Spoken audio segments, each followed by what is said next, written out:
Bonjour mes amis, j'espère que vous allez bien. Aujourd'hui, on essaie de faire l'explication de la sarcoïdose médiastinopulmonaire. C'est quoi la sarcoïdose, l'ensobdicine clinique, la diagnostic ainsi que la prise en charge thérapeutique. Donc, de tout, on connaît que la sarcoïdose c'est une affection systémique pourquoi systémique, c'est-à-dire atteinte la circulation systémique.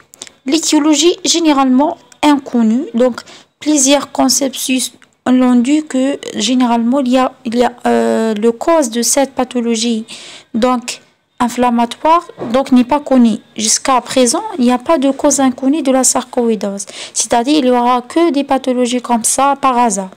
Donc il s'agit d'une étiologie inconnue, hétérogène par son profil épidémiologique et sa présentation clinique et son devenu évolutif. Donc, le sarcoïdose c'est une pathologie premièrement systémique et de cause inconnue et très évolutif de l'OTAN, c'est-à-dire il est développé au profondeur parce qu'il s'agit, puisque le cause n'est pas connu, donc la réaction immunitaire il suffit de façon anarchique, l'organisme n'a pas la capacité surtout c'est-à-dire de réagir de façon normale. Il n'y a pas de causes qui sont bien déterminées. Qu'est-ce qui m'engole l'organisme qui va réagir de façon directe comme ça. Voilà, c'est pour ça qu'il évolue en profondeur. Donc, il est caractéristique surtout par l'infiltration des différents organes, par le granulome tuberculoïde sans nécrose caseuse. En essayant, donc généralement par la suite, j'essaie de vous expliquer pourquoi il s'agit de ce granulome et il n'y a pas de nécrose. Donc, le caractéristique de ce pathologie qu'il s'agit le granulome tuberculoïde. Le granulome tuberculoïde fait des cellules épithéliaux-gigantocellulaires avec la nécrose caseuse. Mais de cette pathologie-là, c'est le même granulome épithéliaux-gigantocellulaire, mais il n'y a pas de nécrose caseuse. Parce qu'il n'y a pas de cause inconnue, il n'y a pas de germe existant, il n'y a pas de germe. Donc, de la tuberculose, il y a des BK qui sont pénétrés. Donc la majorité des BK qui sont détruits au centre réalise le nécrose, qu'on appelle l'apoptose, donc ou bien la mort cellulaire non programmée. Mais ici, de cette pathologie-là, il s'agit donc d'une cause inconnue, il s'agit juste d'une réaction inflammatoire et au centre, il n'y a pas de nécrose. Donc, sur la notion épidémiologique, c'est une infection très ubiquitaire sur le profil épidémiologique. Il s'agit d'une maladie épidémique et atteint surtout les populations jeunes.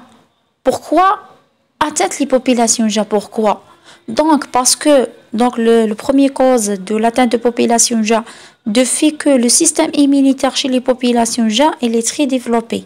Puisqu'il s'agit d'une maladie inflammatoire granulomateuse, donc il s'agit d'une réaction immunitaire développée de ces populations, ce qui va, c'est-à-dire, explique l'atteinte fréquente de ces populations. L'atteinte surtout les fréquences, surtout chez les CG entre 20 ans, ou bien entre 25 ans et 45 ans, c'est-à-dire ni jeunes, c'est-à-dire n'atteint pas les enfants et les nourrissons, c'est très rare, ou bien n'atteint pas les CG âgés, parce que le nourrisson ainsi que les enfants, le système immunitaire n'est pas été développé de manière, c'est-à-dire très important. Même les CG âgés, il y aura une fragilité, il y aura un immunosuppresseur. Mais les CG, donc entre 25 ans et 45 ans, donc le système immunitaire il est bien développé. C'est pour ça qu'il y aura donc la tête est très fréquente chez les sujets. Donc ainsi que atteint fréquemment surtout les femmes que l'homme. Pourquoi les femmes? Donc il y a surtout des statistiques que les populations atteignent surtout les femmes plus que les hommes. Juste il s'agit des statistiques, il n'y a pas de cause comme ça. Donc ce sont des statistiques. Parce que les pathologies immunitaires inflammatoires affectent surtout les femmes plus que les hommes. Et les pathologies cancéreuses, c'est-à-dire les cancers, les tumeurs malins, affectant surtout les hommes que les femmes. C'est ça. Donc, avant d'entamer la partie clinique, on essaie c'est-à-dire d'expliquer la physiopathologie de cette pathologie pour que, en pouvant, c'est-à-dire expliquer les différentes manifestations cliniques, pourquoi il y a la toux, pourquoi il y a la dyspnée. Donc, on essaie de faire une explication de la physiopathologie avant d'entamer la partie clinique. Voilà, ici, on essaie de faire l'explication claire de la physiopathologie facilement. Comme la fois passée, on a schématisé donc les deux poumons, Voilà. L'arbre branché comme ça. Et on a schématisé la division donc les alvéoles de façon d'approcher comme ça. On n'essaye pas de compliquer les choses, juste on facilite les choses. Et l'intersection qui est l'initi. On a dit que l'initi fonctionnelle, c'est le lobile. Voilà, comme ça. Et l'intersection qui est entourée de ces alvéoles, c'est l'intersection. C'est l'intersection. Comme ça. Donc, cette maladie-là, c'est un granulome inflammatoire. Il s'agit d'un granulome. Les cellules inflammatoires qui se sont développées, il aura dit hyperréactivation des cellules inflammatoires dit à l'antigène. Par exemple, il s'agit d'un agent intensif, par exemple. Donc, puisque la pathologie de cause inconnue, peut-être il s'agit d'une mutation de le développement des cellules ou bien le développement des pathologies quelconques. Par exemple, il s'agit des pathologies préexistantes. Il s'agit par exemple le tabagisme aussi peut-être un facteur de risque. Donc, il y aura des réactions inflammatoires. Surtout, ça se fait en 3 phases. La première phase de cette maladie, c'est l'alvéolite.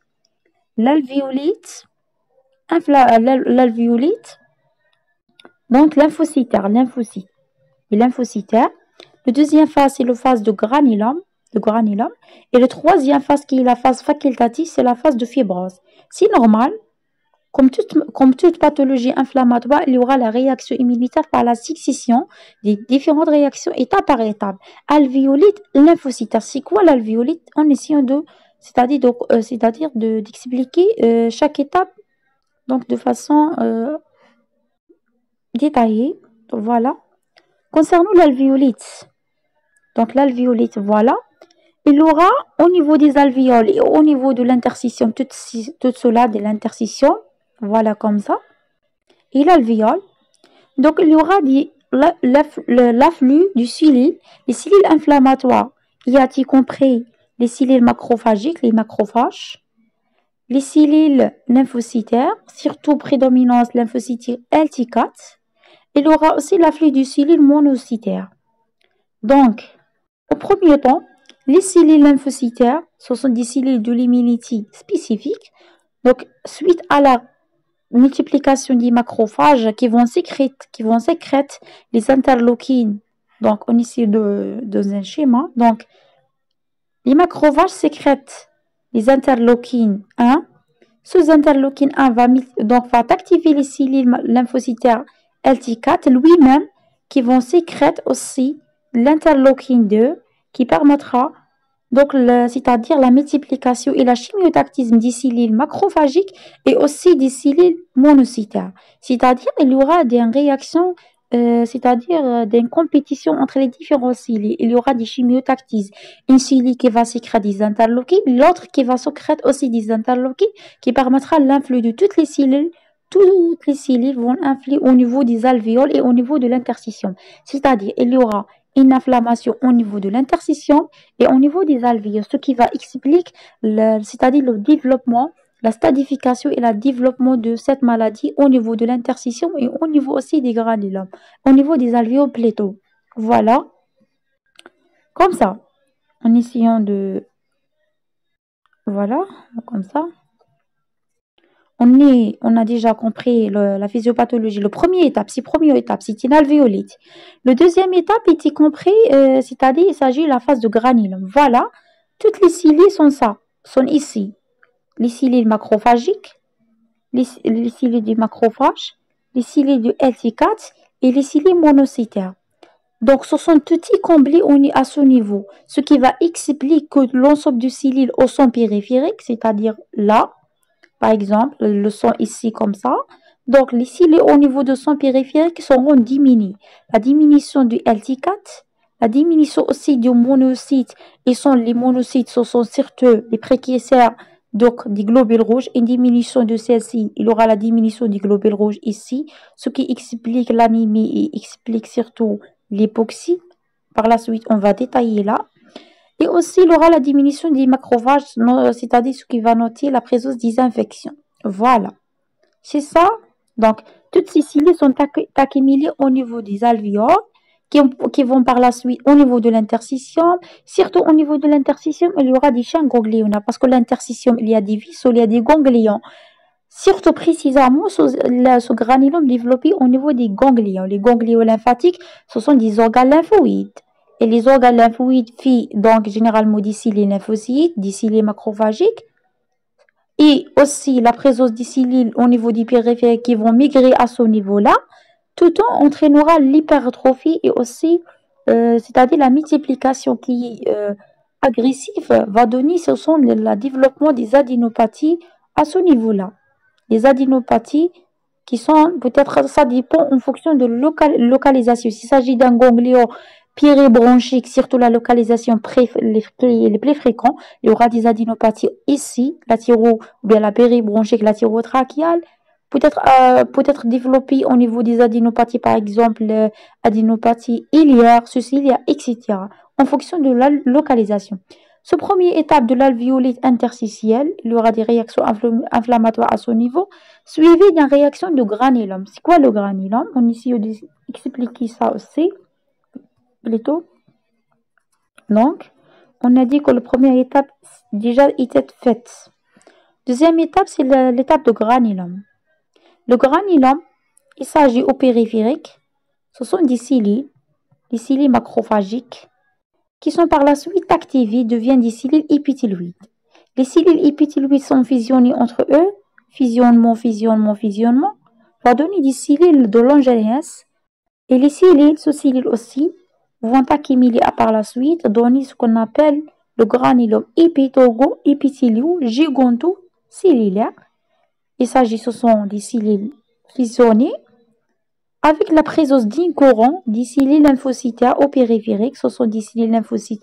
Je vais vous donner donc les lymphocytes ici, les lymphocytes, surtout les lymphocytes LT4. Voilà. Et par la suite, le dernier phase, c'est la phase de fibrose, qui on a déjà dit que cette phase correspond à une phase facultative. C'est la fibrose au périphérique, c'est la phase de fibrose, puisqu'il s'agit d'une inflammation chronique. Il y aura par la suite la cicatrisation et le développement d'une fibrose, ce qui va expliquer le développement des troubles ventilatoires restrictifs, c'est-à-dire la disparition de l'élasticité pulmonaire et bronchique responsable du développement des troubles ventilatoires restrictifs, c'est-à-dire la diminution de capacité pulmonaire. Par la suite, on va entamer la partie clinique. Donc, tout y compris. Il s'agit d'un granulome épithéliogigantocellulaire, mais il n'y a pas de nécrose casieuse au centre. Parce qu'on a déjà que le cause, il est inconnu, il n'y a pas de germe ici. Donc, il n'y a pas de centre des cellules qui sont morts. Il n'y a pas de nécrose casieuse. Voilà. Tout ce granulome, toute cette inflammation au niveau de l'interstitium, au niveau des alvéoles, donc c'est évolué par des stades. On va voir la stadification. Donc, on va voir comme ça. Le premier stade, donc généralement, le sarcoïdose, il est développé par stade. Le premier stade, c'est le stade d'une adénopathie isolée. Adénopathie là. Adénopathie, c'est quoi une adénopathie? Hypertrophie des ganglions. Les ganglions. Que se passe de ce ganglion? Le granulome, les multiplications du cellules qu'on a déjà expliquées par la suite, précédemment, ils vont permettre à la multiplication des ganglions, donc lymphatiques. Mais cette multiplication est aussi la suite à des sécrétions, des hormones, voire des substances sécrétées par les cellules inflammatoires lui-même. Donc les cellules macrophagiques a eu la capacité de sécréter donc l'enzyme de conversion de l'angiotensine et la sécrétion de vitamine D, ce qui explique la manifestation de l'hypercalcémie. Donc l'enzyme de conversion. Je vais essayer de vous expliquer ce que se passe. Donc, l'enzyme de conversion, c'est une enzyme donc, qui permettra de transformer l'angiotensine 1 en angiotensine 2, qui est le puissant vasoconstricteur. Tous vous le connaissez que l'angiotensine 2 va donner une vasoconstriction par la stimulation de sécrétion de l'aldostérone. L'aldostérone, c'est une hormone qui va sécréter par le globe sérénal ici, qui va donner une vasoconstriction en cas d'hypotension pour régler le problème de l'hypotension. C'est pour ça, l'enzyme de conversion va donner un excès de l'angiotensine et un excès de l'angiotensine va donner une vasoconstriction. Donc la vasoconstriction qui est présente là pour causer d'une hypertension, ce qui va donc majorer le problème cardiaque, va donner une hypertension. Voilà. Même cette vasoconstriction, donc, va vous donner que il aura une hypoperfusion. Imaginez-vous, donc j'essaie de démontrer, voilà. Donc, il aura une vasoconstriction, on a déjà dit. Il s'agit d'une branche, voilà, ou bien une vaisseau là. Il aura une vasoconstriction. Donc, cette vasoconstriction va vous donner une hypoperfusion. Il y a peu de sang qui va passer arriver à ce granulome-là. Donc, il y aura des vasoconstrictions et même au niveau des organes périphériques. Donc, il y aura une hypoperfusion. Lorsqu'il y aura une hypoperfusion à ce nom, va vous donner la notion d'anasténie. L'hypoperfusion va vous donner aussi l'hypoxie, parce qu'il n'y a pas de l'oxygène. Mais aussi l'hypoxie peut être dit une autre cause. Puisque aussi, ici, on a dit que le granulome est fait de monocytes, fait des macrophages, etc. On a dit que les monocytes, ce sont les précurseurs des globules rouges. Lorsque les monocytes sont retrouvés au niveau de ce granulome, il n'y aura pas d'indivision cellulaire au son périphérique, il n'y a pas de globules rouges. Il n'y a pas de globules rouges. Les globules rouges constituent de l'hémoglobine, et l'hémoglobine qui est liée à l'oxygène. Donc, il n'y a pas de globules rouges, il n'y a pas d'hémoglobine, il n'y a pas de l'oxygène, va vous donner aussi l'hypoxie. Donc, l'hypoxie peut être une conséquence comme il peut être une cause. Comment ça? Donc, l'hypoxie, on a dit que la monocyte, le premier cause, c'est la monocyte, c'est-à-dire, il aura des monocytes en excès au niveau des granulomes, diminués au niveau de son périphérique. Voilà. Cette diminution, cette hypoxie, puisque cette hypoxie influence aussi sur les cellules inflammatoires de ce granulome. Puisque les cellules inflammatoires, les macrophages, ce sont des cellules, aussi ont la capacité de faire des échanges. Puisque les cellules n'ont pas d'oxygène, n'ont pas donc l'activité normale, il y aura des multiplications anarchiques, ce qui va expliquer l'excès de ce granulome aussi. Vous voyez que l'hypoxie majorerait le problème. Au premier granulome, le granulome il y aura la hypersécrétion de l'enzyme de conversion. L'enzyme de conversion va donner angiotensinogène. L'angiotensinogène va donner une vasoconstriction. La vasoconstriction va vous donner hypoperfusion. Hypoperfusion donne une hypoxie. L'hypoxie aussi majorerait le problème. Il s'agit d'un cercle, comme une cercle vicieuse. Vous avez compris? Voilà. Donc, on aura sur le plan clinique une asthénie. L'asthénie peut être expliquée par l'hypoperfusion. Il y aura une hypoxémie sur le plan spirométrique, c'est-à-dire trouble ventilatoire. Une hypoxémie, surtout une hypoxémie d'exercice. Lorsque le patient fait d'exercice, il n'y a pas d'hypoxémie. Il n'y a pas de l'oxygène plutôt. Voilà. Donc, expliqué par la baisse du globule rouge au son périphérique qui sont provenus de monocytes et les monocytes sont cicatrisés ou bien sont en excès au niveau de ce granulome. Voilà. On a expliqué pourquoi l'hypoxie, pourquoi l'asthénie, pourquoi le patient peut présenter par exemple aussi une hypoxie peut-être provient sous adénopathie comprimée un vaisseau là, va vous donner des troubles ventilatoires, donner une hypoventilation. Il y a de petits douleurs qui peuvent entrer à ce niveau-là. Donc aussi vous donner hypoxie. Aussi, le patient présente une toux, puisqu'il s'agit d'une masse là. Donc cette masse va comprimer les récepteurs. Il s'agit aussi donc l'aorte, les récepteurs de toux, ce sont des récepteurs se trouvent partout. Donc il aura un réflexe, il aura une pression qui va vous donner une toux. La toux aussi, puisqu'il s'agit d'une réaction inflammatoire, donc il s'agit la réaction de l'organisme pour extérioriser un corps étranger, voilà, comme ça. Il aura la toux, la dyspnée. Pourquoi la dyspnée? La dyspnée parce qu'il s'agit d'une masse qui va comprimer les vaisseaux. Aussi, la difficulté à la respiration. L'asthénie, on a déjà dit. L'hypoxie aussi. Pour le patient pour trouver la fièvre, pourquoi la fièvre? Il s'agit tout facilement d'une réaction inflammatoire. Le patient asthénie, on a déjà l'anorexie parce que le retaussissement de l'organisme, l'hypoperfusion, elle est dite à la vasoconstriction. Voilà, ce sont l'explication physiopathologique de l'ensemble des signes cliniques. On a déjà dit que les macrophages vont sécréter l'enzyme de conversion et aussi va sécréter ce qu'on appelle le vitamine D. Pourquoi le vitamine D il est en excès? Donc le vitamine D il est en excès. Le vitamine D il est en excès parce que les macrophages sécrètent ce vitamine pour augmenter la réaction immunitaire. Parmi les rôles de vitamine D, c'est la développement, c'est-à-dire la stimulation de l'immunité, pour stimuler l'immunité, et aussi le vitamine D pour contrôler cette augmentation de l'angiotensine. Parce que le vitamine D va opposer à l'action de l'angiotensine, inhiber la vasoconstriction, un peu, à peu près. Voilà. Mais le principal facteur, le rôle de ce pathologie, c'est l'immunité.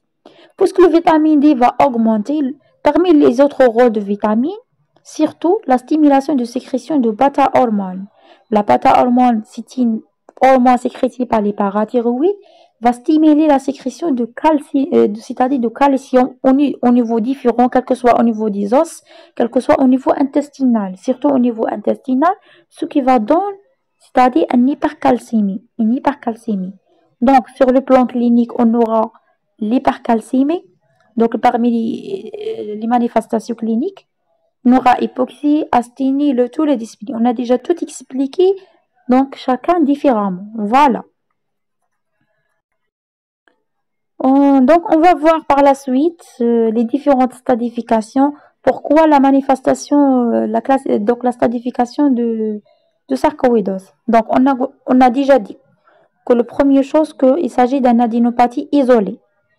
Parce que le granulome est développé au niveau des ganglions.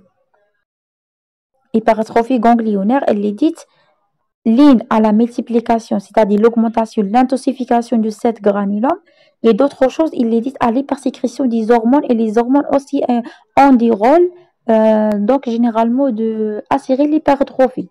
Surtout l'enzyme de conversion. Voilà. Il s'agit d'un adénopathie c'est le stade 0. Le stade 0. Ce stade-là est généralement asymptomatique. Le patient, c'est-à-dire cette adénopathie n'est pas compressive, ne comprime pas. Donc le compressio se fait que à la stade compliqué. C'est pour ça l'hypoxie et les autres signes sont apparus à stade de complication. Généralement, c'est pour ça on a dit que c'est une pathologie bénigne. Voilà. Adénopathie isolée n'est pas compressive. Deuxième chose, il y aura des adénopathies. Puis il y aura d'une atteinte parenchymateuse, le parenchyme pulmonaire. Donc le parenchyme pulmonaire donc, sera atteint. Pourquoi? On a déjà dit qu'il s'agit des alvéolites. Et il s'agit aussi le granulome développé au niveau de l'interstitium. Donc il y aura par la suite donc le développement des infiltrats, des réactions. Donc la tête parenchymateuse, il y aura des opacités, se forment infiltrats. Voilà, c'est le stade 1. Il y aura des adénopathies. Donc, plutôt, le stade 0, il n'y a pas de choses. Le stade 1, c'est le stade d'adénopathie. Et le stade 2, c'est le stade de adénopathie plus atteinte parenchymateuse. Et le stade 3, c'est le stade de la présence uniquement des infiltrats. Uniquement des infiltrats. Il n'y a pas des adénopathies. Pourquoi? Donc, il y aura des infiltrats. Donc, cette hypertrophie, parce qu'il s'agit des ganglions, des chaînes ganglionnaires, donc il y aura surtout la migration du granulome vers le canal thoracique aussi pour faire l'infiltration par la suite. Voilà. Donc, le quatrième stade, c'est le stade de fibrose. C'est-à-dire, il y aura le développement de fibrose périphérique partout, ce qu'on appelle la présence donc des zones de fibrose comme ça, ce qui va expliquer la présence des troubles ventilatoires restrictifs. Voilà.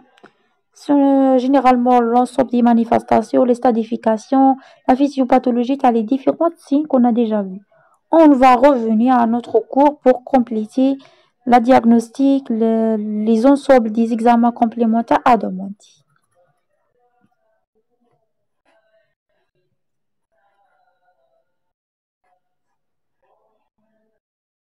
Voilà, on va continuer notre cours. On a déjà dit sur le plan clinique, la toux, c'est un réflexe. La dyspnée, il est rare au début, on a déjà parlé, se rencontrer surtout de les formes avancées. L'auscultation généralement normale. L'hypocratisme digital exceptionnel. Pourquoi? Donc l'hypocratisme digital, il est dit à l'insuffisance respiratoire. Par la suite, lorsque la sarcoïdose va comprimer une branche, va développer par exemple des dilatations bronchiques, voire même il y aura un piéchage de l'air, donc il y aura peu de l'air qui va rentrer, donc il y aura l'hypocratisme digital. Généralement, c'est une évolution. Localisation extra-pulmonaire. Bon, généralement, les localisations extra-pulmonaires de la sarcoïdose, il y a la manifestation oculaire, cutanée, adénopathie périphérique. Donc, généralement, ces manifestations dites à la présence du granulome. Le même granulome qui est développé au niveau pulmonaire peut développer au niveau des différents organes oculaires, cutanés, adénopathie périphérique, etc. La présence d'un érythème nouveau, parce que la réaction inflammatoire exagérée au niveau donc cutané qui se manifeste par érythème nouveau. La présence d'un asthénie profond, on a déjà dit, il y aura une hypoperfusion, les cellules, donc il y a manque de sang, il y a manque de l'oxygène pour ces cellules, donc les cellules devenant non fonctionnelles, il y aura l'asthénie profonde.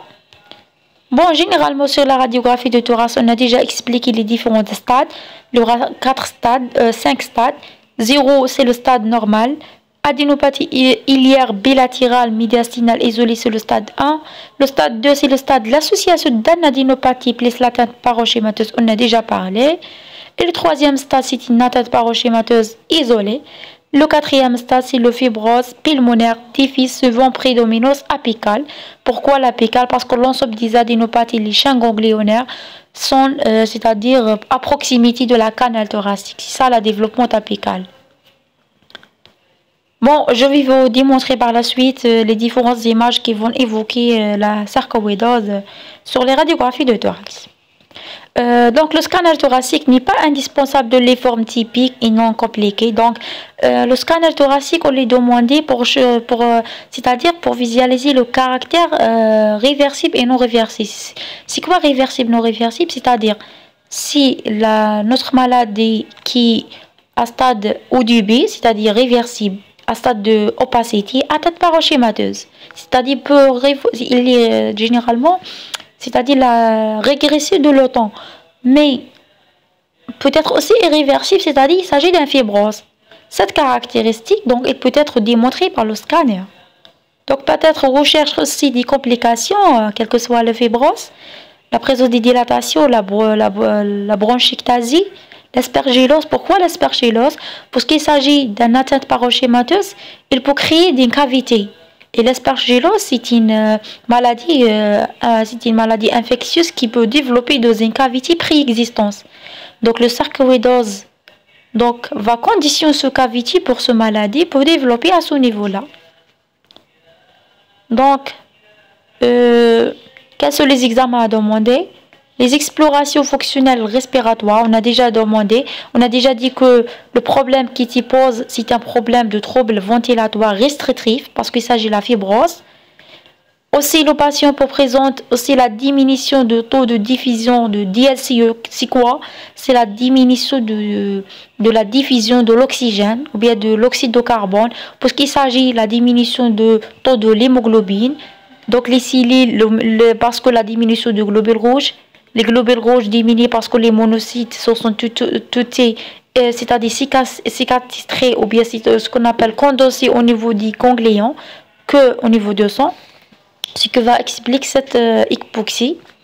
L'endoscopie bronchique généralement permettra de chercher l'aspect macroscopique de la muqueuse, c'est-à-dire l'état normal du muqueuse bronchique, de l'atteinte bronchique aussi. Généralement, il est normal, macroscopiquement, mais il permettra de faire aussi des biopsies et quelques granulations blanchâtres, ces granulations évocatrices, c'est-à-dire des branches proximales au niveau. Il y aura, c'est-à-dire l'érosion des parois des branches, ainsi que lavage bronchoalvéolaire oriente aussi vers le diagnostic, permettent de préciser la présence de granulome. Il s'agit surtout l'intensification des cellules lymphocytaires CD4 à ce niveau-là, ainsi que le rapport CD4-CD8 augmenté. C'est normal, le CD4 augmente et les CD8 sont peu de CD8, mais il y aura plus de CD4. C'est l'inverse au son périphérique. Au son périphérique, ce rapport va diminuer parce qu'il y aura la diminution du rapport de CD4 au son périphérique. Ceci qui va expliquer la pathologie là. Ainsi que explique la lymphopénie sur le plan biologique. Lorsqu'on va faire la biologie, il y aura une lymphopénie. Parce que les lymphocytes sont tout condossés au niveau des granulomes. Le bilan biologique, on va faire le test tuberculinique. Pourquoi? C'est-à-dire lorsque le patient vient de consulte, donc les symptomatologies sont presque les mêmes que tuberculose, l'asthénie, l'anorexie, la fièvre, puisqu'il s'agit d'un granulome. Sauf que le granulome n'est pas un nécrose caseuse. C'est pour ça qu'on va demander, on va éliminer, donc devant toute pathologie pulmonaire, en éliminant le TBC. C'est une urgence. L'hémogramme, la FNS va demander et va montrer lymphopénie, la syndrome inflammatoire, on a déjà dit. Le bilan phosphocalcique, on a déjà parlé, l'hypercalcémie dite à la vitamine D, donc c'est-à-dire la stimulation par le bêta-hormone. Ainsi que l'hypercalcérésie normale, lorsque le calcium augmente de le sang, il y aura hypersécrétion au niveau des urines. L'hypergammaglobulinémie polyclonale, parce que les lymphocytes sont augmentés, vont donner l'hypersécrétion des anticorps. L'augmentation de l'enzyme de conversion, on a déjà dit. Donc le diagnostic de sarcoïdose repose sur 3 éléments. Sur la clinique, sur la mise en évidence des signes radiologiques aussi clinico-radiologiques, sur la mise en évidence de l'anapathe, c'est-à-dire le granulome, épithélio-gigantocellulaire sans nécrose caseuse, et sur la présence, surtout l'élimination des autres diagnostics différentiels. Devant le sarcoïdose, éliminer la TBC, éliminer un pneumoconiose. C'est quoi la pneumoconiose? C'est une hypersensibilité dite à l'exposition, une fibrose secondaire à l'exposition des fibres minérales, quelle que soit l'amiante, ou bien quelle que soit la silicose, la silice, la silicose. C'est ça, c'est une fibrose, mais secondaire à l'exposition des fibres, c'est pas l'inflammation, comme le sarcoïdose. On va parler d'une entité très caractéristique de le sarcoïdose, ce qu'on appelle le syndrome de Lofgren. C'est quoi son syndrome? C'est un syndrome aussi bénin, survient surtout chez les femmes européennes. Donc, généralement, caractérisé par l'association des signes cliniques qui sont la fièvre, l'adénopathie médiastinale, arthrite et arthralgie au niveau du chevet, et aussi la présence, on a déjà dit l'adénopathie. Voilà, comme ça. On va expliquer ce syndrome. Donc, généralement, puisqu'il s'agit d'un granulome qui s'est développé partout, donc il y aura arthralgie parce qu'il s'agit de l'érosion des articulations. Imaginez-vous que le granulome développé au niveau des articulations. Voilà, arthralgie. Il y aura le développement d'une inflammation, arthrite, au niveau du cheveu.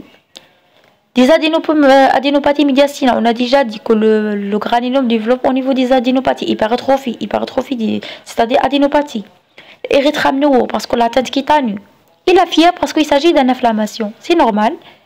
L'association de ces signes cliniques va vous donner ce syndrome Lofgren. C'est un syndrome, l'ovulation généralement elle est spontanée, elle est résolutive de 80% des cas. Il y aura des autres localisations, on a déjà parlé, oculaire, cutanée, cardiaque, neurologique. Cette localisation elle est dite surtout à l'hypersécrétion de l'enzyme de conversion, le vitamine aussi, parce que lorsqu'ils sont en excès, donc ils ont un retentissement très exagéré sur le fonctionnement des différents organes, et surtout aussi par le développement du granulome à ces organes.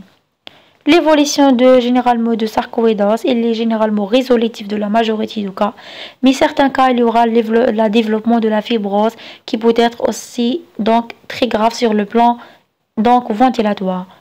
Et le seul traitement donc puisqu'il s'agit d'une inflammation, on essaie de réduire cette inflammation. Généralement pour le stade 1, le stade où la radiographie elle est normale, ou bien les stades des adénopathies qui sont bénins, donc en essayant, donc généralement il n'y a pas de traitement, sauf que le traitement symptomatique, les ANS anti-inflammatoires, ou bien les antalgiques pour les douleurs. Et pour que les corticothérapies restent un traitement des complications, c'est-à-dire le traitement de les stades les plus avancés, où il y a des troubles de ventilation, où il y a l'évolution d'une atteinte parenchymateuse, c'est-à-dire le développement des infiltrats. Voilà, c'est ça la prise en charge de la sarcoïdose sur le plan de l'interrogatoire, le plan clinique, le diagnostic reste un diagnostic biologique, l'anapath, élimination du diagnostic différentiel et le traitement c'est le corticothérapie. S'il est un échec, on va utiliser les immunosuppresseurs. Donc, c'est ça. Et je vais vous montrer donc quelques images radiologiques concernant le sarcoïdose. Voilà comment vous voyez ici de ce radiographie de thorax. Donc, on va montrer qu'il s'agit d'une opacité. Donc, une opacité généralement les para-iliaires, les os bilatéralisés, para-iliaires droite et gauche. Donc, on va montrer une opacité donc ovalaire à grand axe vertical fait à droite, donc de à peu près 5 à 6 cm de diamètre et 3 à 4 cm à gauche. La limite externe généralement, elle est généralement irrégulière, polyobée, et la limite interne, donc généralement la limite interne, comme vous voyez ici, puisqu'il s'agit la limite interne noyée de l'omédiastat de son caractère médiastinal. Donc, puisqu'il s'agit le sarcoïdose, on a déjà dit que le syndrome médiastinal, le sarcoïdose, ce sont des adénopathies binaires qui peuvent être développées au niveau du médiastin moyen ou bien le médiastin, c'est-à-dire antéro-supérieur.